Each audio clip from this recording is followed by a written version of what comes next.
karamɔgɔ Modibo Ayidara ɲininkali dɔ bɛ ne bolo sa. Vraiment o fana ne mago bɛ o ɲininkali la. O ka se ka jaabi k'o di ne ma. Ni a jaabibaga bɛ yen, vraiment a ka di n ye kosɛbɛ kosɛbɛ, bawo o yɔrɔ nin o bɛ ne kamana gan kosɛbɛ kosɛbɛ. O ɲininkali tɛ dɔwɛrɛ ye. A ɲininkali man ja. O ye kalo de ye quoi. C'est à dire que ne b'a ye u b'a fɔ ko kalo ye planète dɔ ye. Mais anw ka jati la, an bɛ kalo tile da jati, kalo bɛ sa wa kalo bɛ sa ka bɛn ni o tile da ye. O ye kelen ye. Mais munna kalo jɔtɔ a ka dɔgɔ, n'a bɛ sa fana i b'a sɔrɔ a bɛ dɔgɔya.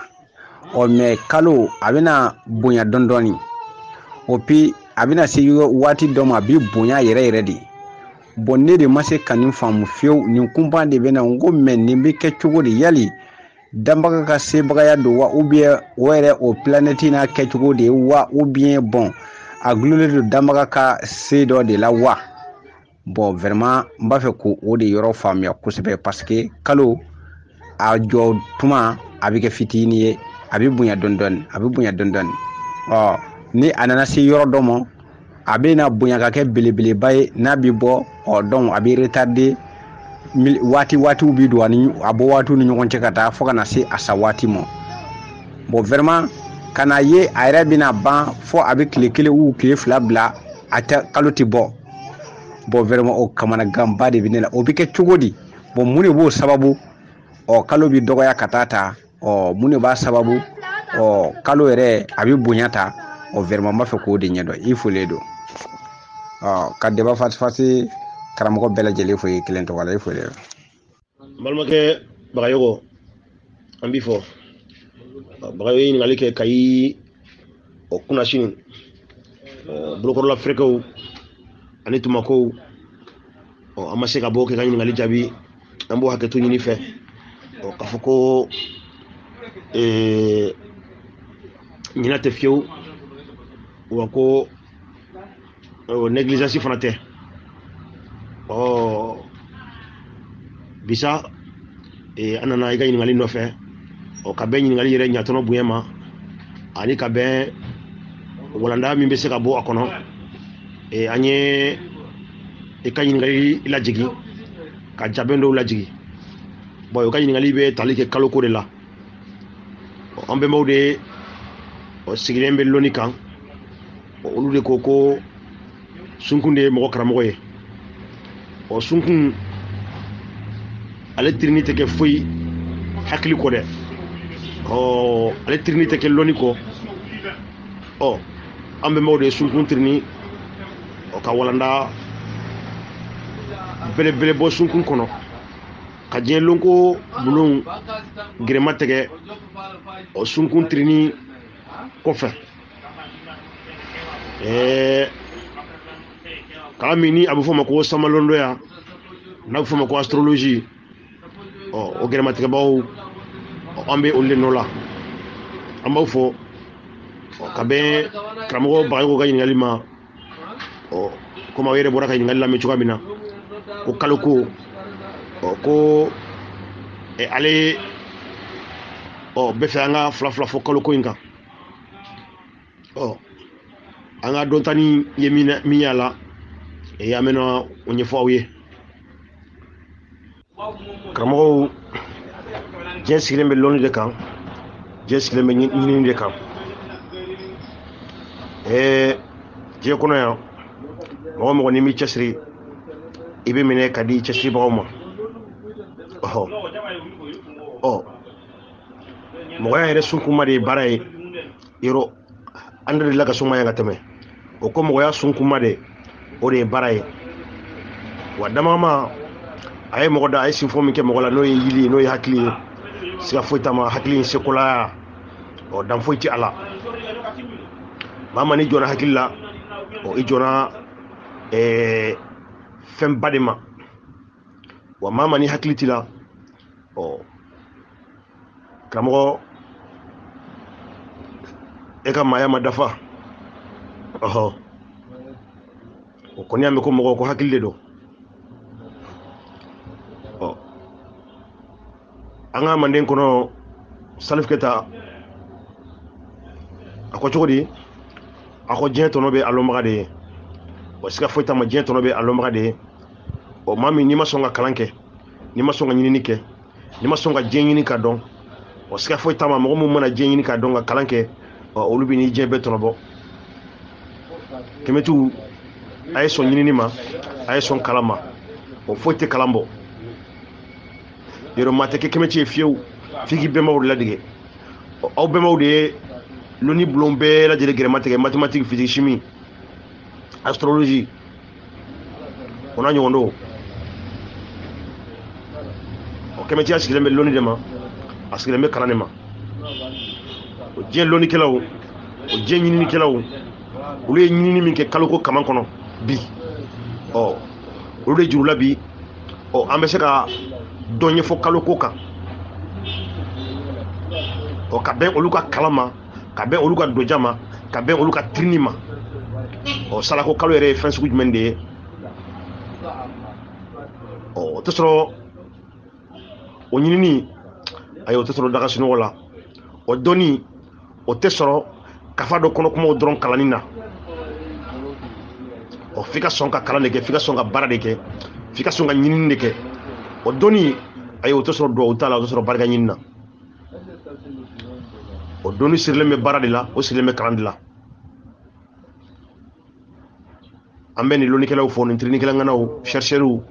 o mun sona ka si unyena ka nyinu ke dakun chamana ambu fo o mana ke mogo sugo sugo o ku ngoni mbabo mo ya sena la lune dite aussi terre est l'unique satellite naturel permanent de la planète Terre. Il s'agit du 5e plus grand satellite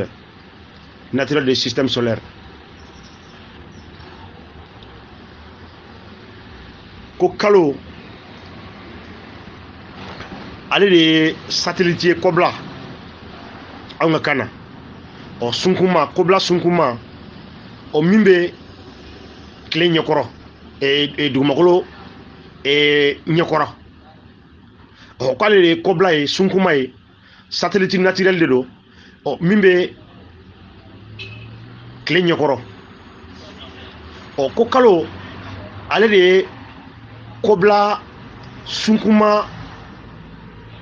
be la jelen bebele baye kle kanke yakono no e système solaire kalo koni ko kalo de kobla bela brevele baye au Clécanquea Nyekorono et système solaire est du plus grand des satellites planétaires par rapport à la taille de la planète autour de laquelle il orbite. Au Kokalo, au allé de Kobla brevele bafanaye et Jabali Kono Minkabo au mi ni abe munumunu. Elle est le 2e satellite le plus dense des systèmes solaires après l'eau. Au côté meneko, allez fanaye satellite Sunkuma, euro kalo satellite de no na bafama kana ko Kobla Sunkuma o min flana minga boni o Kobla be la jelenye Clécanquea kono. Euro enflé du makolo min sanfé o ambe Clécanquea de kono. Ko kalo de o satellite be la jelena blebele franai ni satellite ni Kobla mewele ko lo un satellite de Jupiter, lune pleine, lune en Amérique du Nord, caractéristique orbitale de migrants. Bon y kalo dimension ye ani aka lamaga choya anaka boli choya o abe boli hake minke o seconde kelen kono kalo be boli hake minke abe boli hake minke o seconde kelen kono o ni o dawde kata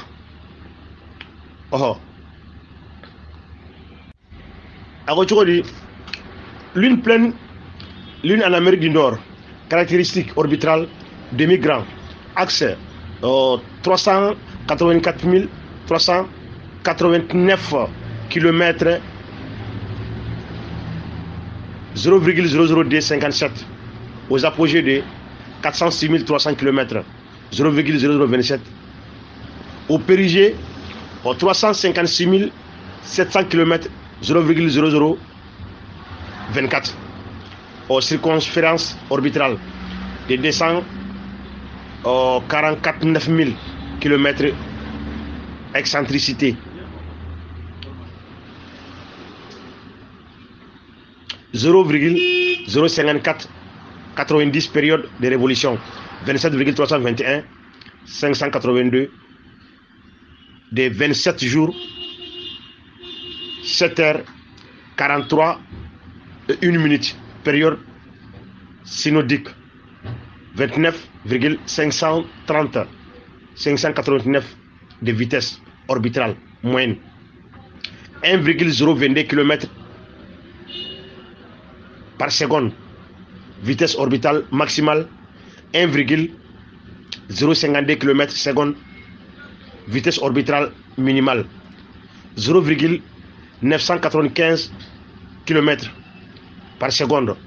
Inclinaison sur l'écliptique 5,145 degrés satellite coni seconde. Satellite de la Terre, destination systématique Terre, caractéristique physique, rayon équatorial.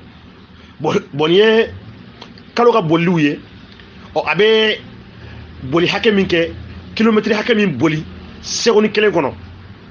o nié onu photo ye colline est en rotation synchrone avec la Terre. Oko kalo o ale be ka munumunu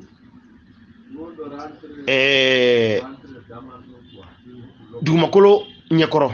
lui montrant donc constamment la même face. O kalo be munumunu mina o toujours avec a face dɔ de yira dugumakolo la. Celle-ci appelée face visible. O éviter dugumakolo ka kalo face min ye comme kalo o ale ye kobila de satellite de do. Ale be tile ni dugumakolo ni ɲɔgɔn cɛ de. Donc kalo lumière ti ale la. Dugumakolo kalo tile de be kalo be tile ni dugumakolo ni ɲɔgɔn cɛ. Dugumakolo lumière min bɛ jɔ kalo kan anw bɛ yan to dugumakolo la ka kalo ye sinon kalo yɛrɛ lumière t'ale la. Montrant donc constamment la même phase, marquée par des mers lunaires volcaniques sombres qui remplissent les espaces entre les hautes terres claires et ses caractères d'impact prominent et réciproquement. Elle possède une face cachée qui présente moins de mer, mais beaucoup plus de cratères, dont le bassin pôle sud est comme le plus grand des satellites et l'un des plus grands du système solaire par son diamètre de 2500 km. Elle est dépourvue d'atmosphère dense et de champs magnétiques. Son influence.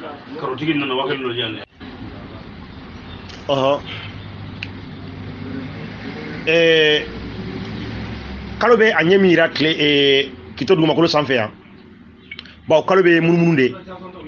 a bɛ munumunu min na a bɛ munumunu tile ɲɛkɔrɔ bon ale bɛ tile ni dugumala cɛ donc chaque fois kalo bɛ munumunu min kɛ tile bɛ lumière joli min kɛ a kan a bɛ munumunu ka bɛ a hakɛ min bɛ tile lumière bɛ jɔ a hakɛ min kan o hakɛ an b'o de ye bon ale yɛrɛ lumière t'ale yɛrɛ la mais ale bɛ ka munumunu fɛn lumière lama dɔ de kɔrɔ donc chaque fois tile bɛ jɔ ale kan ka dan yɔrɔ min anw b'a ye ka dan ye de karamɔgɔ Bagayogo n ye jajuru dɔ yɛrɛ lajigi jajuru kunkurunin dɔ lajigi n'i y'o lajɛ i b'a ye kalo bɛ ka munumunu a bɛ ka munumunu tile ɲɛkɔrɔ tile dun ye fɛn lumière ma de ye donc ale bɛ munumunu min kɛ chaque fois tile bɛ joli min kɛ ale fan min kan toujours o parti anw bɛ o de ye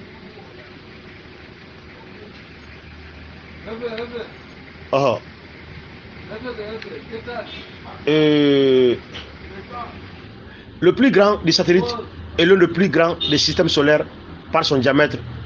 de 2500 km². Il est dépourvu d'atmosphère dense et de champs magnétiques. Son influence gravitationnelle sur Terre. On y calcule diamètre à boyen 2500 km². Dépourvu d'atmosphère dense et de champs magnétiques. Min datugule noni et monton min boyen min kabo n'a influencé gravitationnellement sur Terre du makolo nyegoro. Produit les marées océaniques, les marées terrestres, un léger allongement de la durée du jour et la stabilisation de l'inclinaison de l'axe terrestre. La distance orbitale moyenne de la Lune est de Kaloka Boli. Akab Boli, avec Boli Minke et Dumakolo Nyokoro, est de 384 402 km, soit environ 30 fois le diamètre terrestre. Et sa période de révolution vaut 27,3 jours, la taille apparente de la Lune dans le ciel. Abe murumuru ni minke ola o murumuru kuntala o de biti jot klemo ani wolovla ana murumuru sabala kalobe murumuru ni minke klenyo koro approximativement la même que celui du soleil, puisque le diamètre de l'étoile est environ 400 fois celui des satellites, mais qu'elle est également 400 fois plus éloignée. Par conséquent, la Lune peut couvrir presque exactement le soleil. Et tant mimbe, c'est-à-dire distance mimbe et cléni kaloni nyonche, tellement et clé référent kaloka jan distance mbu uni nyonche, et faut et clé rayon bese du malama, kalobe ke kuma ko obedatu. La kalobe do dibila. L'apparition d'éclipses. Par conséquent, la Lune peut couvrir presque exactement le soleil dans le ciel. Au Tchouala, la kalobe do kumaka clé bedatu et dumakolo kito dumakolo kan aye chokola. Parce que distance mi rebe kalo référent clé ni nyonche. Les soleils dans le ciel permettant l'apparition d'éclipses. On okera, on y aye clé yechoko datugu. On débeke éclipse solaire totale. On débeke kaloka et c'est-à-dire Jakumaka clé minelier. Cette correspondance de taille apparente disparaîtra dans un avenir lointain, du fait de l'augmentation de la distance lunaire d'environ 3,8 cm par an. Au distance inde, au yelimbe au betunu et tuma kuntala kono, faut attacher centimétri saba ana murmuru segima sans kono. La formation de la Lune remonterait il y a environ 4,51 milliards d'années, peu de temps après celle de la Terre. Au kalo ereshi scientifique ka nyini ou sera ka mindo au kalo ereshi biti yo fo 100 et wulma wulu nani 4 milliards ana murmuru biduru ani kele 100 milliards nani ani 100 millions biduru ani kele ko kalo reshi be soma kalo dla ani santé peu de temps après celle de la Terre. Dugumakolo kofe o kalo fanana, c'est-à-dire o kalo formera dugumakolo kofe de Glani. Oh, kabe 100 milliards nani. Oh, ana murmuru million bit 100 milliards nani ani million bidrou ni kelen ça de la 600. Dugumakolo kofe. L'expression la plus largement acceptée est que la Lune s'est formée à partir des débris restants après un impact géant entre une prototerre et une protoplanète de la taille de Mars, appelée Theia. La Lune est survolée pour la première fois par la sonde spatiale Luna 2 ou Luna 2 en 1959. Durant plus d'une décennie, elle est notamment étudiée par les programmes Luna et Apollo, respectivement soviétiques et américains. Cette course à l'espace culmine en 1969 avec le premier humain posant le pied sur la Lune lors de la mission Apollo. Kokalo et Bora Chogori. Okalo Bora Dugumakolo Kofe, Kalo formera Dugumakolo Kofe. O scientifique ka yeli la. O ko kera fin explosion min kera planète entre une prototerre et une protoplanète de la taille de Mars. Olu ka bɔ ɲɔgɔn na o planète ka bɔ ɲɔgɔn na o morceau o ko de ye kalo ye. La Lune est survolée ko kalo mɔgɔw yɛlɛla ka taa kalo lajɛ comme yɛrɛ b'a kalama cogo min na an ka samalɔnuya o astronautes o bɛ yɛlɛ ka taa san na o ko siɲɛ fɔlɔ mɔgɔ fɔlɔ minnu sen da kalo la o ko kɛra 1959 o mission ni o bɛ wele ko mission Lune 2 walima et après ani Apollo Union soviétique n'o Russiw ka ani Russiw fana fɛ Union soviétique mɔgɔw fana fɛ olu fana taara kalo lajɛ c'est-à-dire astronautes minnu bɔra duguma ka taa yɛlɛ kalo sanfɛ ka taa kalo visiter dɔ yɛrɛ fana kɛra 1969 avec le premier humain posant le pied sur la Lune lors de la mission Apollo. Scientifique minnu sen da kalo sanfɛ fana 1969. 11 importants, Noel Armstrong et Buzz Aldrin, 10 autres astronautes de la NASA foulent ensuite les sols lunaires jusqu'à Apollo 17 en 1972. On y montre fratan. Ou les montara ou senda kalo la katakalo la dje. Au fait, ces missions Apollo en 1972 là. Ces missions permettent de ramener sur la Terre et de ramener sur Terre des roches lunaires qui, avec des observations effectuées sur place, permettant de développer la croissance géologique. Moi, tara kalo la kata kalo visiter. Olu nale Dugumakolo sa, olu ni kalo morceau mun nana Dugumakolo sanfɛ. O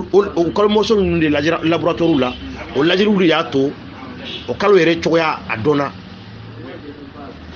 Kalo kalan, c'est-à-dire kalo yɛrɛ cogoya dɔnna. De sa structure interne, de l'histoire et de sa formation délaissée. Ashi hakɛ dɔnna, o kalo yɛrɛ fɛn sugu min a dɔnna. À partir de 1974, par la puissance spéciale, l'astre connaît un nouvel intérêt dans les années 1990 des missions de la NASA. Au qu'on fait, mission wɛrɛw yɛlɛla ka taa kalo lajɛ.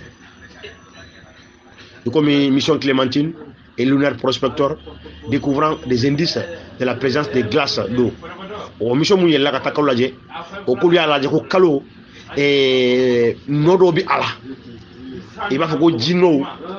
ani glacicourou no be akan nous fait notamment au pôle sud. À compter de la fin des années 1990, la Lune est la destination principale des sondes spatiales des nouvelles nations spatiales. Au cadre de savoir que les contrôle contre la phobie, mon samalon ya la astronaute o sangolo la yele liko ni kera katoka yele kata kalula o yele kera ko sang William Baye cadre 1990 kana bla bila o kuma bɛɛ Russiw américains ou chinois olu bɛɛ lajɛlen bɛ yɛlɛ ka taa lajɛ. La Lune, destination principale des zones spéciales. Des nouvelles missions, comme il y a les chinois ou japonais ou hindous, des nouvelles missions habitées vers la Lune, voire une colonisation, sont envisagées dans les années 2020. Au fait, c'est américains ni risu de kumeta folo fo kɔfɛ chinois risu japonais olu bɛɛ lajɛlen bɛ taa sisan fo kana se kalo yɛrɛ coloniseli ma san 2020 na ni mɔgɔ mun yɛlɛla c'est à dire ni chinois yɛlɛla olu ta yɔrɔ dɔw découvrir ka tɔgɔ dɔw ni fɛn dɔw daw la ka nɔ dɔw ni fɛn dɔw bila la n'o de ye ka yɔrɔ coloniser en sa qualité de deuxième objet céleste dans le ciel terrestre par sa magnitude apparente après le soleil et du fait de son cycle régulier des phases correspondent à sa période synodique. Et kalo yɛrɛ cogoya à sa qualité de deuxième objet céleste dans le ciel kalo yɛrɛ cogoya fɛn filanan min bɛ ye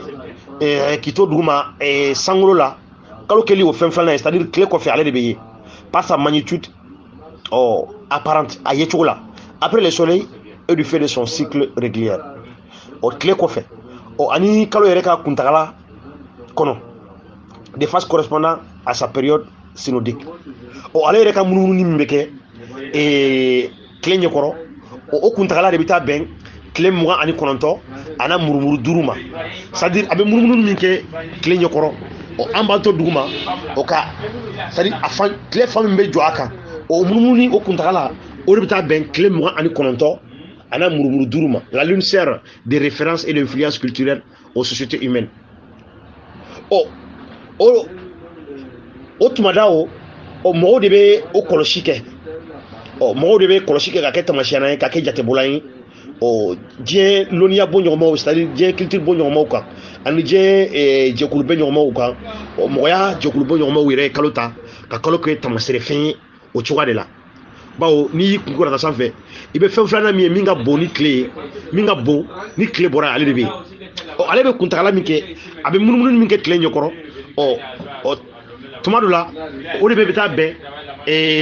tile 29 ana murumuru 5 ma a tɛ tile 30 sɔrɔ quoi tile 29 ana murumuru 5 kalo ka munumunu tile ɲɛkɔrɔ o kuntagala an m'an to duguma ko c'est à dire o kuntagala min bɛ yira anw na o de ye o ye mais ale ka munumunu tɛ jɔ ale ka munumunu bɛ de toujours ale bɛ ka munumunu tile ɲɛkɔrɔ de dɔw b'a yira ale tɛ fɛn ye ko fɛn min bɛ bɔ ka tila ka don ayi ale b'a ka munumunu de la komi tile de ye fɛn lumière ma ye tile lumière de bɛ jɔ ale kan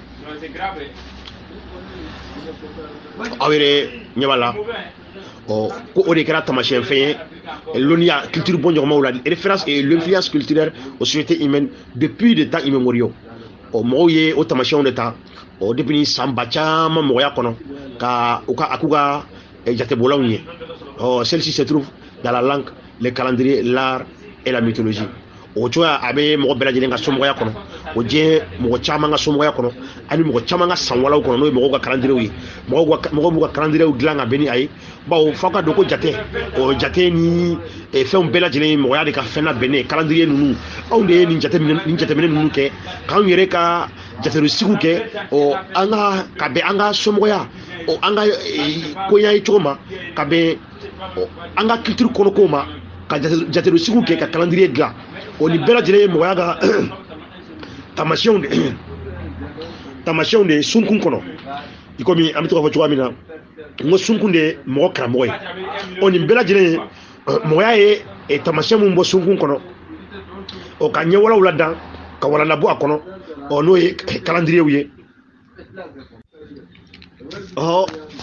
toujours ka ɲɛfɔli kɛ walasa a ka se ka ɲɛ ye en astronomie n'o ye samalondoya ye la face de la lune ou moins communément face lunaire dessine une portion de lune illuminée par le soleil et vue à partir de la terre yaye ko kalo fan min kalo cogoya kalo fan min ni o bɛ wele ko a kalo a ɲɛdayan fan o ye kalo fan de ye kalo fan min ni tile jɔlen bɛ o kan ni i bɛ to duguma k'o yɔrɔ ye o de ye a kaloya fan ye ka sɔrɔ kalo yɛrɛ ale ye satellite kunturu de ye ale ye fɛn kunturu de ye mais dugumakolo bɛ tile bɛ joli min k'a kan o bɛ lumière tile bɛ joli min kɛ kalo kan e b'i to duguma o min ye e b'a partie min ye o de ye a kaloya fan ye i komi a bɛ ɲa ye anw ka jate la cogoya min na Cette dernière correspond à la partie de la lune orientale, à la fois vers la Terre et vers le Soleil. Parce que la lune se déplace en orbite autour de la Terre. Yaye. Au parti mi, tu m'as avec la partie où il est là, parce qu'elle est mon clé de quoi. C'est-à-dire clé de 120, Kalobe mon clé de n'importe. Donc, comme Kalobe moumoumoumoulé, ou abe moumoumoumoulé mikeda. Donc, et chaque fois, avec un fan il est là, avec un fan il est là. À partir de l'Union de Makoloma, à partir de l'Union de Clément. Donc, chaque fois, au Clément, à partir de Minka, au parti au Black Dibiladi. Ça dit que les gens allaient partir au parti de Black Dibila. Vers le soleil. Parce que la lune se déplace en orbite autour de la Terre. Les phases lunaires changent d'une journée à l'autre. Yaye. Oh. Et Kaloka et Kaloka Fassi, Abe Yelema Kuntala et Bebon Don la Kata Donrela. Au cycle qu'on a, complétant un cycle au bout d'une liaison d'une durée d'environ 29,9 jours. Bon, quand on cycle au murmuri au clé nyokoro, au cycle de bêta ben clé moura anu kononto ana murmuru duruma. La lune présente toujours la même phase envers la Terre. Oh. Kalobe a facile de l'ira l'a toujours. Étant peu incliné, les phases lunaires présentent à peu près toujours les mêmes parties de lune d'un cycle à l'autre. Amana djenge chogo il va sur à partir d'obé au lieu de Dumakoloma. Na la maille bella djenge kalo de boulot parce qu'elle est eurocléna pour aller bouger. La nouvelle lune, Kalokura ou lune nouvelle, Walma Kalokura, la lune et le soleil sont en conjonction par rapport à la Terre. Clé Anikalo.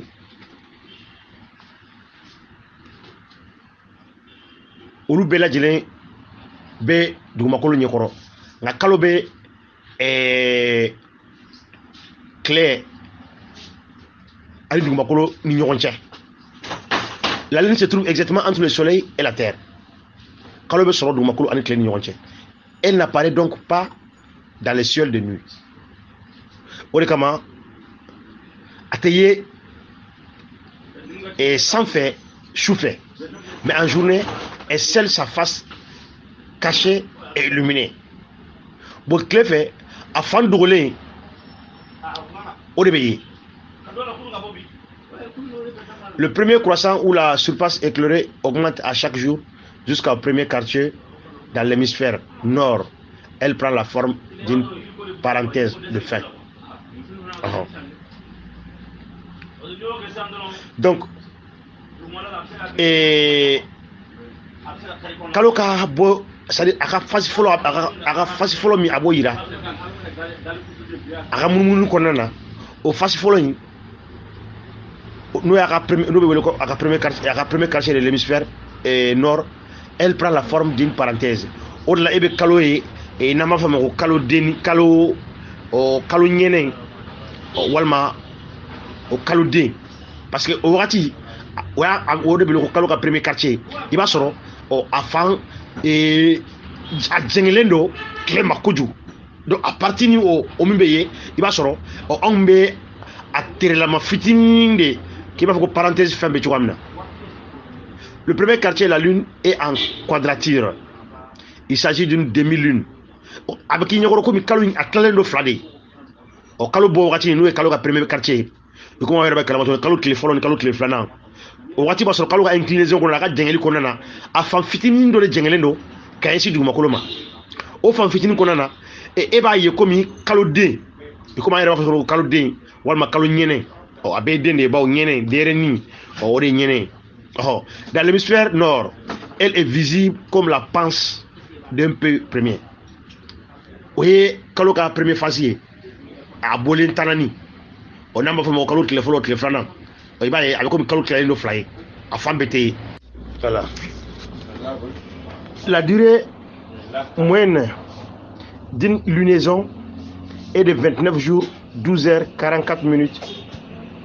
et 2,9 secondes. Soit environ 29 27,53 jours. Plus. Précisément, 1. 27,322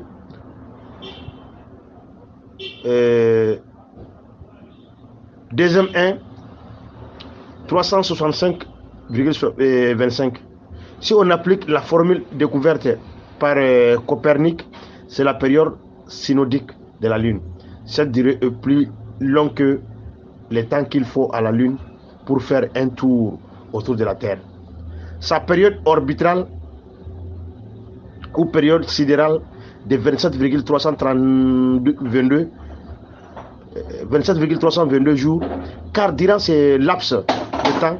la Terre s'est aussi déplacée autour du Soleil. C'est précisément le sens de la formule de Copernic ci-dessus. Le côté éclairé de la Lune indique la direction du Soleil. Oh, kalo famille, oh ni an manto duguma ko yoro e menelen, voyez famille chinembe. Le côté éclairé de la Lune indique la direction du Soleil. C'est-à-dire, kalo famille jeleno quoi, voyez clé direction. C'est-à-dire, kalo famille jeleno quoi, voyez clé direction. Donc on va ira au famille chinembe kaloma. Ah. C'est-à-dire kalo famille, ibite duma kalo famille, oh yoro min jeleno de, ibite duma kalo famille de. Bon, on est nyesinembe clé fanfelama. La côté éclairé de la Lune indique la direction du Soleil. Pour un observateur terrien, la Lune se déplace moins rapidement dans le ciel que le Soleil à partir de la nouvelle Lune.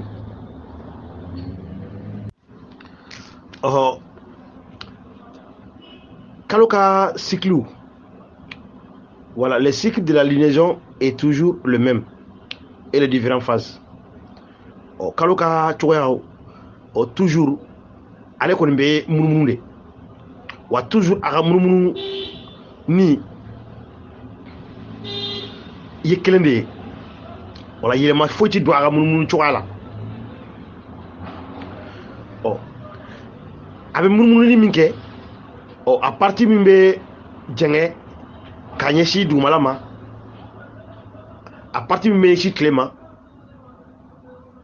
o de bɛ dibi a parti min bɛ ɲɛsin anw ma o bɛ éclairer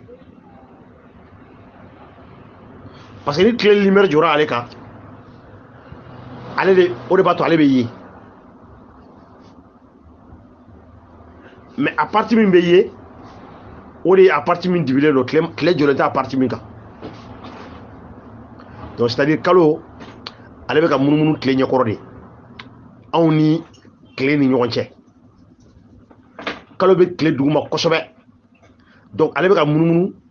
tile duguma anw ni tile ɲɛkɔrɔ. Nin ye kalo ka fasiw de ye. N bolo dalen filɛ min kan nin ye.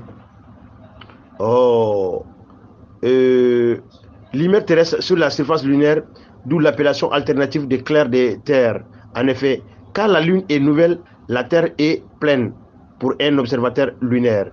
Et la Terre est un objet très lumineux dans le ciel lunaire, car et la Terre est un objet très lumineux dans le ciel lunaire,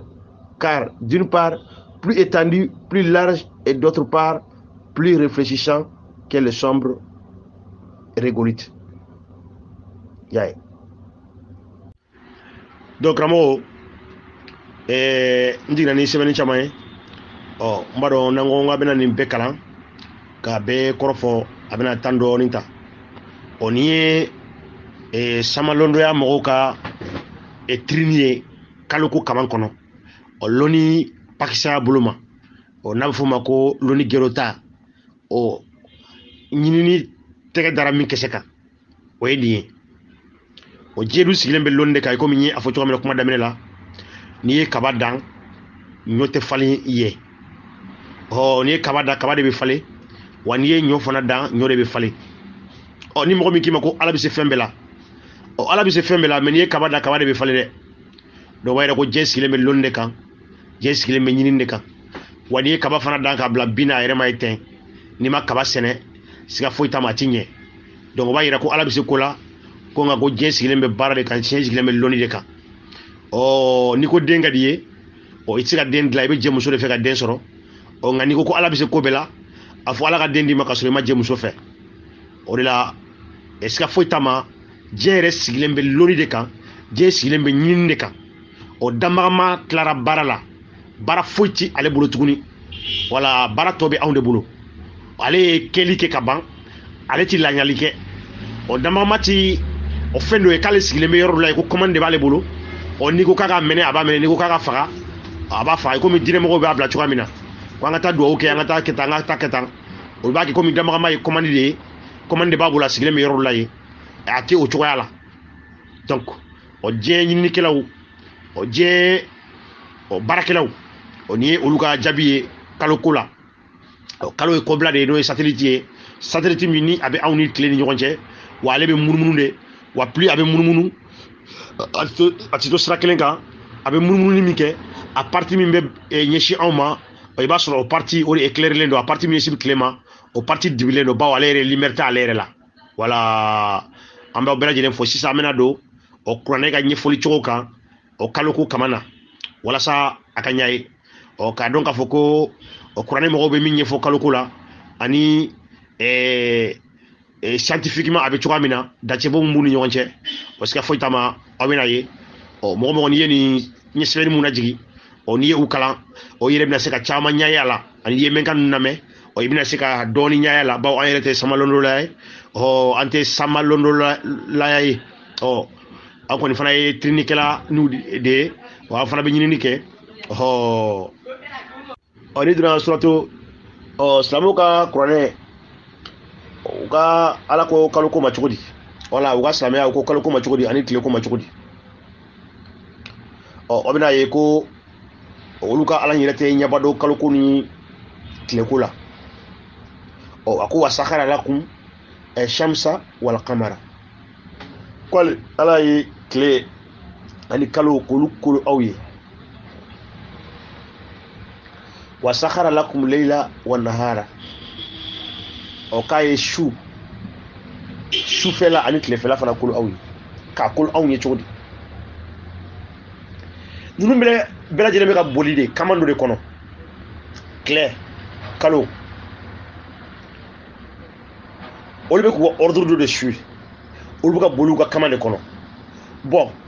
ni e ko k'e ye olu kolo anw ye k'olu kolo anw ye cogo di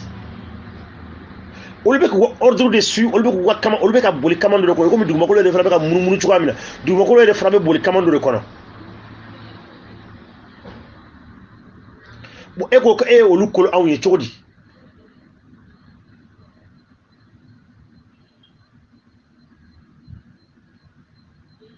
ɲinɛ bɛ yen k'olu kolo anw ye cogo di kalo bɛ ka munumunu tile de ɲɛkɔrɔ kalo ni tile cɛ ka jan kalo parti min ni o ɲɛsinnen bɛ anw ma o de bɛ éclairer a yɔrɔ min ɲɛsinnen bɛ tile ma o bɛ dibi kalo yɛrɛ dilancogo an bɔra k'o de ɲɛfɔ astronautiw ka ɲɛfɔli cogo la k'ale ye kalo kolo ani tile ko kolo anw ye ka se ka tilefɛla ani sufɛla kolo anw ye walakad ja'alna fi sama'i burujan wa zayannaha linazirin ko an ye lolow sangolo masiri ni olu ye olu masiri sangolo masiri ni lolow ye filɛbagaw ye i bɛ a ye ni aya in kɔnɔ suratul rad tonnerre fɔda kɔni a y'a filanan i b'a ye yan ko olu ka ala tɛ fɛn kalama univers ko la univers yɛrɛ cogoya a t'a kalama yɔrɔ anw filɛ duguma yan anw ɲɛ bɛ sanfɛla la yɔrɔ kalo yelen bɛ jɔ anw kan bon tile bɛ kalo jɔ kalo kan k'o yelen jɔ anw kan bon mɔgɔ minnu fana bɛ kalo la de olu fana b'a yele ko olu de fana bɛ sanfɛ mɔgɔ min bɛ kalo la de o fana b'a yele ko ale bɛ dugumakolo bɛ ale sanfɛ de ni e bɛ dugumakolo sanfɛ ne bɛ dugumakolo sanfɛ yan e b'a ye kalo bɛ sanfɛ wa n'i bɛ kalo fana sanfɛ o e b'a ye e b'a ye de ko dugumakolo bɛ e fana sanfɛ i y'a ye wa mais olu ka ala ko cogo di yan nɔ suratu radu kɔnɔ ko cogo di ko Allahu lazi rafa samawati bi ghayri amadin ko ale ala de ye sankolo jɔ aw kunna k'a sɔrɔ barama t'a kɔrɔ k'a sɔrɔ pilier t'a kɔrɔ aw ɲɛ b'a la suma stawa ala al-arshi ko kɔfɛ k'ale yɛrɛ tari ale yɛrɛ tilalen o dilanni na sa de k'ale yɛrɛ taara ka palais la n'o ye larusi ye wa sakhara shamsu wal qamara k'a ye kalo tile kolo aw ye ani kalo kullan yajri li ajalin musamma k'olu bɛɛ lajɛlen bɛ boli tumada dɔ kɔnɔ yudabbirul amru yufassilu ayati la'allahum bi liqa'i rabbikum tuqinun ko a bɛ kow la tɛmɛ k'ale ala ka kabako ayaw ale ala ka ko walawala aw ye walasa aw ni ala ka bɛnɲɔgɔnmaya aw bɛ se ka sira ala ɲɛ bon ni ye ale de mankan ye k'ale de ye sankolo jɔ anw kunna k'a sɔrɔ baramaw tɛ k'a sɔrɔ sankolo nun tɛ anw kunna réellement sankolo tɛ anw kunna anw de hakili la ko sankolo bɛ anw kunna parce que ni mɔgɔ min tɛ ni tɛ univers dɔn a bɛ kɛ kɔnɔ de ko sankolo de bɛ sanfɛ k'a sɔrɔ sankolo tɛ sanfɛ n bɛna komi a y'aw ka ca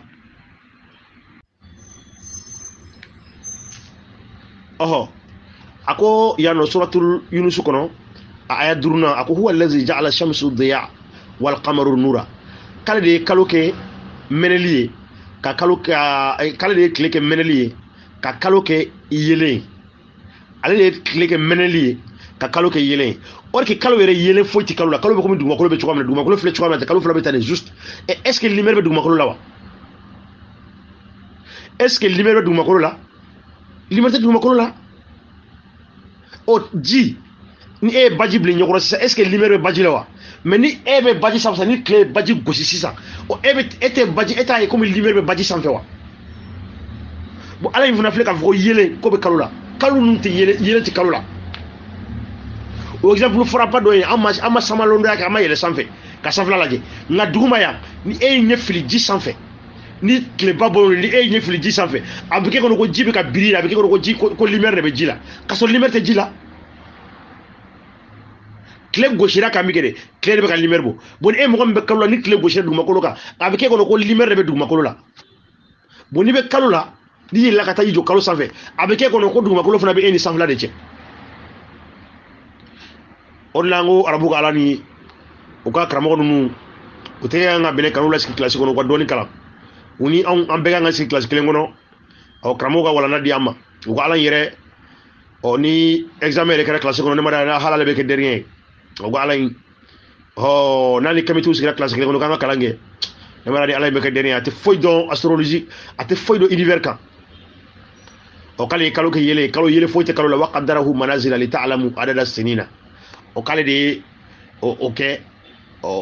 ka tumadɔya sigi o la pour que aw ka sanw dɔn ni a ye k'a sɔrɔ sanw yɛrɛ ye anw de ka sanwalaw ye anw yɛrɛ de ye sanwalaw la dan yan ale ka kira foyi tɛ yen ko kira min nana sanwala dɔ di anw ma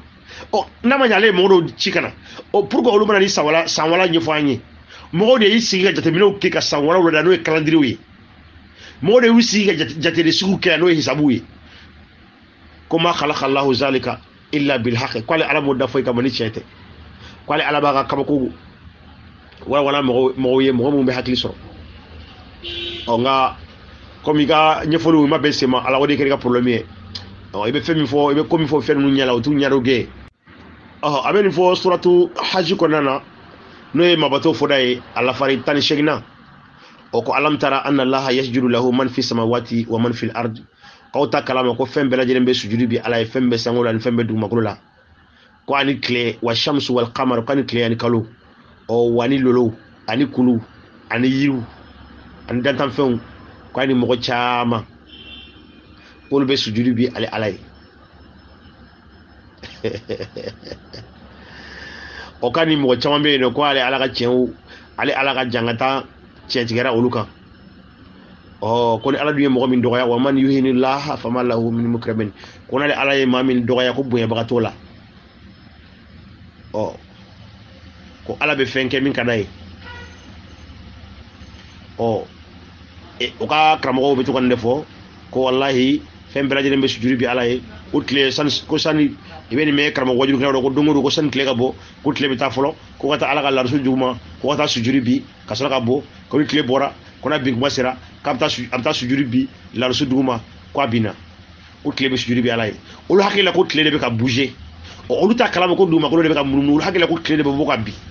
an bɛna so a y'a fana ma ɲɛfɛ ni an bolokɔrɔla ma degun wallazi khalaqa al-layla wan-nahara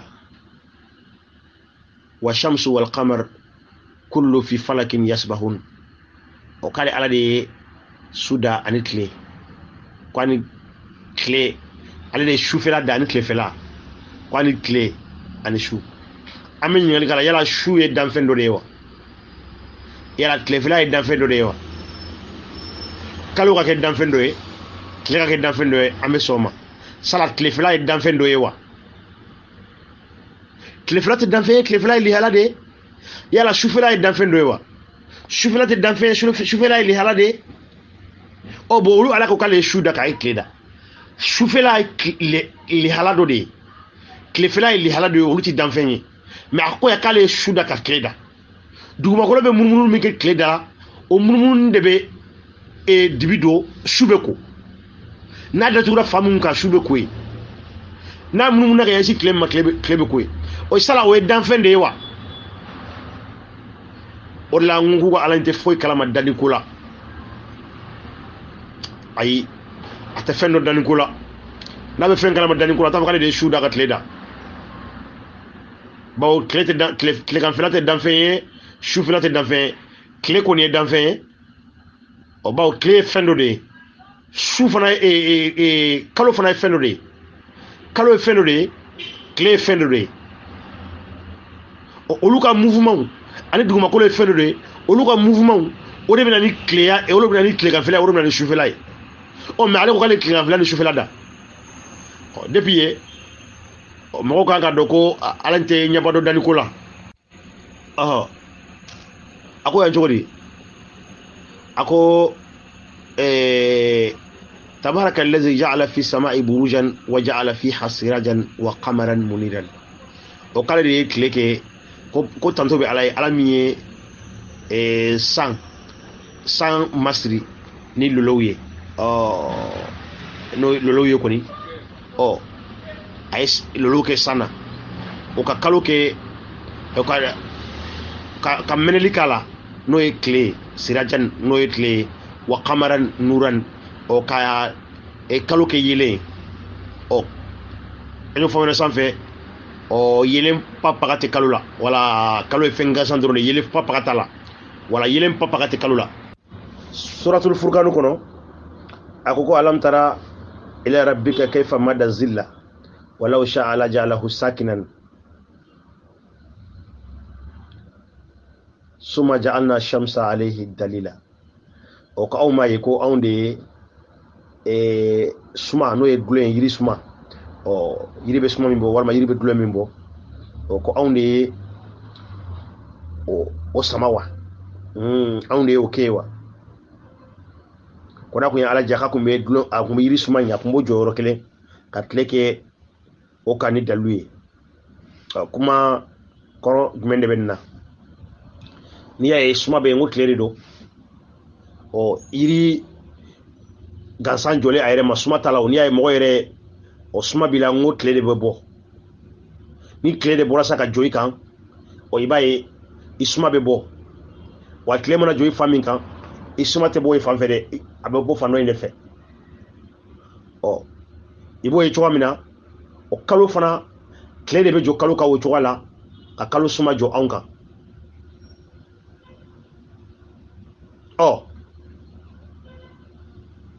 est-ce que yiri yɛrɛ gansan jɔlen suma bɛ a la wa ayi tile de bɛ jɔ a kan o de bɛ suma kɛ a la ni tile ma jɔ a kan suma tɛ se ka kɛ a la ale ka suma direction bɛ tile de bolo yiri suma direction o be yelen de bolo o ni yelen te dron e t'ale suma ye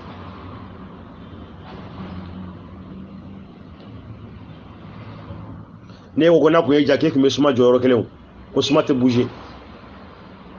oh oh kasa suma dum bouger le o be clé de bolo oh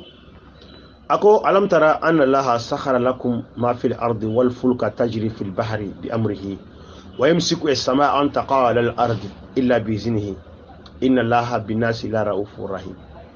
ko sala ko emaye ko ale ala ko ale di kololike awye duma kolola o kale kololike awye kulun fana la mum boli ji sanfɛ ni ale ala ka jɛ o tɛmɛnen ko kale ala de kelen ka sankolo minɛ o kana bɔ ka bi duguma kolo sanfɛ ko ale ala de kelen ka sankolo minɛ sankolo kana bɔ ka bi duguma kolo sanfɛ univers la jaba la sanfɛla ni dugumala yɛrɛ te bon olu ka ala de ko ala de kelen ka sankolo minɛ sankolo kana bɔ ka bi duguma kolo sanfɛ o est ce que ni ala bɛ fɛn kalama dani la wa est ce que a bɛ fɛn kalama dani la wa wa yumsiku samaa an taqa ala al-ardi illa bi iznihi ko ale de kelen ka sankolo minɛ o kana bɔ ka bi duguma kolo sanfɛ ala ko cogodi ko inna allaha yumsiku samawati wal arda ko sankolo fana de kuma wɛrɛ b'a mɛn cogo min na ko sankolo wolonwula dugumakolo wolonwula o de b'u ka kuranɛ kɔnɔ ko ale ala de bɛ sankolo ninnu minɛ ani dugumakolo wala olu fila kana yɛrɛ o fila kana yɛrɛ kɔnɔ sankolo minɛlen b'ale ala de bolo ani dugumakolo olu fila kana yɛrɛ ko olu fila yɛrɛ la n'olu fila porokotora ko jɔn de bɛna se k'o minɛ tuguni ale ala kɔfɛ inna allaha yumsiku samawati wal arda an tazula wala in zalata in amsakahuma min ahadin min ba'di ko n'ale y'olu bila ko jɔn de bɛna o minɛ innahu kana haliman ghafuran kala de masa muɲunen yafala don aw yɛrɛ tulo bɛ nin na ko sankolo dugumakolo minɛlen bɛ ale de bolo a kana bɔ ka bin ya ko cogo di ko lal shamsi yanbaghi laha an tudraku al-qamar wala laylu sabiqu an-nahar wa kullun fi falaki yasbahuna o kate clé ale ka kalo minɛ ko tile tɛ se ka kalo minɛ ko su fana tɛ kɔn tile ɲɛ o k'a bɛɛ lajɛlen bɛ ka boli kaman dɔ de kɔnɔ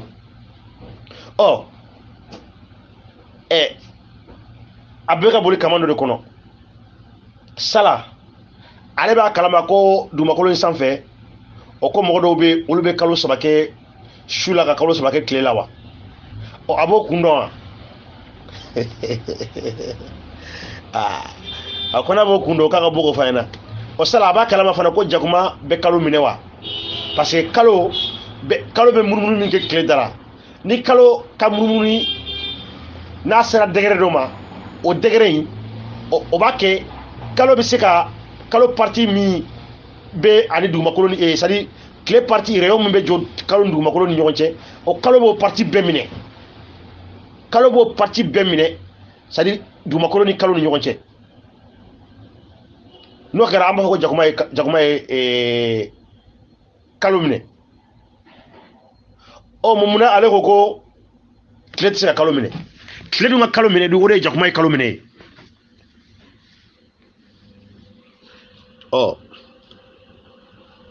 a bɛ komi a kun t'o fana kalama n ye kuma min fɔ sanfɛ ko al-shamsu wal qamaru bi husbani le soleil et la lune révolent selon un calcul minutieux arabul mashriqaini wa arabul maghribaini ko kalo ani tile bɛ ka boli calcul dɔ de kɔnɔ jatero sigi dɔw de kɔnɔ ko tile bɔ fila tigi c'est à dire tile bɔ kɔrɔn fila tigi ani tile bi fila tigi ko y'ale ala de ye jatero sigi mɔgɔw de ye jatero sigi kɛ anw de ye kalo jateminɛ ka tile jateminɛ miiri bɛɛ lajɛlen y'o jateminɛ k'a ka jatero sigi kɛ a ka jatero sigi cogoya la mɔgɔ mun tɛ kalo ye fo e b'a diya ye cogo min na kalo saba kɔnɔ olu ka kalo jatero sigi bɛ kɛ cogo di olu ka tile jatero sigi bɛ cogo di olu de b'o dɔn yala mɔgɔw ka jatero sigiw ye kelen ye wa mɔgɔw ka calendrier yɛrɛ ye kelen wa mɔgɔw ka don sifonya cogo ye kelen wa mirindi bɛɛ lajɛlen ka dɔn sifonya cogo de don bɛɛ lajɛlen n'a ka jatero sigi cogoya don o de la mirindiw yɛrɛ ka kalandirew tɛ kelen mɔgɔw ka jatew cogoyaw tɛ kelen bawo bɛɛ lajɛlen ye mɔgɔ fanba ye a ka walanda bɔ sunkun de kɔnɔ ka bɛn a ka sigiyɔrɔ cogoya ma a ko k'ale ala ye sankolo da sankolo 7 k'a y'o da tile 2 de kɔnɔ sankolo 7 k'a y'o da tile 2 kɔnɔ ko kɛlen kɔfɛ ka wa awha fi kulli sama'i amraha k'a ye ordre di sankolo 7 bɛɛ kelen-kelenna ma ka bɛɛ ka mission di ma wa zayyana sama'a dunya bi masabihi k'a ye diɲɛ sankolo in k'a y'o masiri ni lanpanw ye ni minɛlaw ye wa hifzan ani tangalan o n'o ye lolow ye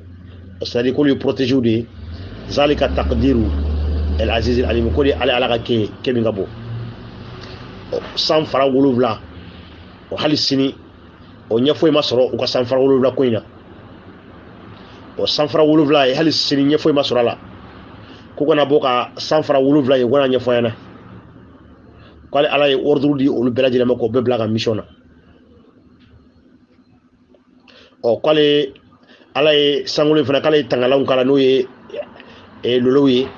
o ko lolo ninnu olu de dilannen don ka to ka jinɛ sɛtanɛw bɔ ni a ye a dun yɛlɛlen don ko lolo kelen ka bɔ ni dugumakolo ye o lolo ninnu bɛna bi dugumakolo yɔrɔ jumɛn de sanfɛ a filɛ ka o kuma kelen de fɔ tuguni k'ale ala ye diɲɛ sankolo masiri ni inna zayyana sama'a dunya bi zinatil kawakib k'ale ala ye diɲɛ sankolo dolo masiri ni lolow de ye lolow o diɲɛ sankolo k'ale masiri ni lolow de ye donc lolow ye sankolo lolo ninnu ye masiriw de sankolo la anw ye quoi o y'u ka ala de ye ka kuma ye lolo ninnu ye planètew de ye k'ale ala ye olu kɛ sankolo ye anw ye masiri ye dugumakolo yɛrɛ fana ye planète de ye fa nazara nazarata fi nujum i bɛ don suratul mulku kɔnɔ aya 5 a ko walakad zayyana sama'a dunya bi masabihi wa ja'alnaha rujuman lishayatin wa a'tadna lahum azabun sa'ir ko ala ye diɲɛ sankolo in masiri ni fɛn mɛnɛtaw de ye c'est-à-dire a ko bɛ lolow de ma ani kalow ni tilew ko tɛmɛnen ko k'a ye olu fana kɛ sitanɛ bonfɛnw ye i komi n bɔra k'a fɔ cogoya min na sisan ko ala ye lolo ninnu kɛ ka sitanɛw de bon a ye lolo ninnu kɛ sitanɛ bonnaw de ani sankolo masiri k'ale ye labɛn kɛ olu ye jangata min ka bon a ko yan fala uqsim bi rabbil mashariqi wal magharibi inna laqadiruna ko ale ala bi kale a bɛ kale kan la k'ale ala bi kale kɔrɔnw na kɔrɔnw tigila ani tilebiw tigila kɔrɔn caman de bɛ yen wa sara tilebi caman de bɛ yen wa k'ale bi se waja'ala al-qamaru fihinna nura waja'ala ash-shamsu siraja k'ale ala ye kalo kɛ nɔrɔ ye ka tile kɛ k'ale ye kalo kɛ yelen ye ka tile kɛ mɛnɛli ye a ma ɲininka n'a sɔrɔ kɔrɔnw de bɛ yen wa tilebiw de bɛ yen wa an ma o jaabi la suratul mudaththir kɔnɔ a bɛ k'i kale kalo la a bɛ k'i kale kalo la suratul naziati fana kɔnɔ a bɛ k'i kale mɛlɛkɛw la mɛlɛkɛ minnu bɛ ni bɔ wa naziati gharqa mɛlɛkɛ minnu bɛ ni bɔ kɔni a bɛ k'i kale olu fana la yanni a ko wal qamaru iza tasaqa k'ale ala ye kale kalo la tuma min na ni kalo dafara ni kalo dafara anw de bɛ dugumakolo in sanfɛ yan anw de bɛ kalo position kalo ka dafali position anw de bɛ calcul bɔ ni o ye bawo kalo ye fɛn kunturu de ye ale bɛ ka munumunu de anw de ɲɛkɔrɔ a dafara walima a tilancɛ don ale ala yɛrɛ fana ɲɛkɔrɔ a dafani a n'a tilancɛ ale fana b'o dɔn cogo di ale fana bɛ dugumakolo sanfɛ yan de yan ale fana bɛ jate de bɔ ni kalo ye wa parce que nin kuma ɲɛsinnen b'ale yɛrɛ de ma k'ale ala bi kalo la tuma min ni kalo dafara c'est à dire ni kalo kori bɛɛ dafalen don ale ala bi kalo la ale ala fana bɛ kalo kori ale fana ka jatero sigi bɛ bɔ ni o de ye wa parce que kalo kori dafali o bɛ dafa kalo ka mouvement de la anw mun bɛ dugumakolo sanfɛ ka bɛ kalo position min bɛ ɲɛsin anw ma o kalo ye planète contrôlée donc a dafa balbe soro ale fana fe wa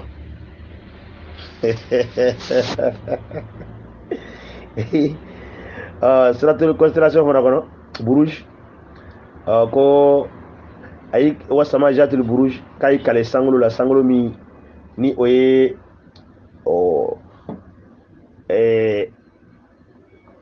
lolo ba ala najim haqib bo suratul tariki lolo ye kale lolo mbeka mene lolo mbeka mene madikaw kamakaw wangran bonson do fora ko kuma bete fo donkele ay kuma bete fo donkele ko ambe do fo ka do tan kono ka fo yidro ko univers ko kan jaba ko kan arabu ko alate nyeba don univers ko la wala ti nyedo univers ko la ba ay fen fo ashi mabe sema ambal make do ga ngali kundo no ye kalo ko li halay ka fo yidro ko kalo e fen contre do de abe ate buye ate doya ko nga ka be munumunu de amunumunu ni comme ale be awni clé ni ñogonce clé parti mbe jo ale kan parti de be dibi a parti min jolen ta kan on ba ye o wakati de comme ale fara be ka munumunu de abe munumunu ni min ke o le ba ke kuma la a parti ka dogo kuma la be buye nga a kuntagala ambora ko o indici be de la jigi asebeni la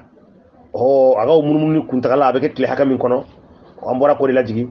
mais ata komi ko kalo yere de be katama komi kurane ba fo chuga mina atitan kafo abi dogaya de abi buye de ayi ote ay komi ala yere ko chuga mina kala ya kale kalo dafale na mana me na dafara orki kalo yere dafale no toujours kalo e fen worona makene kalo balona made do a worona made do a contre kelene do wala fo te tege ka bala aba chuga de la net ate buye ate dogaya aba chuga de la selema comme ale be munumunu de komi duguma ko yere fara be munumunu chuga mina ima kuma la shube jaya klebe jaya ni katme kle kanwa ima kuma la kle fara be jaya katme shu kanwa ima yoro la shute ko e fo kalo de wando ulte kle te tunu ufewa ima yoro la kle be tunu ulufe uluba me kasoro maiwa abela jele me dépend fenga la magaudila ube boli kurundu mun konnana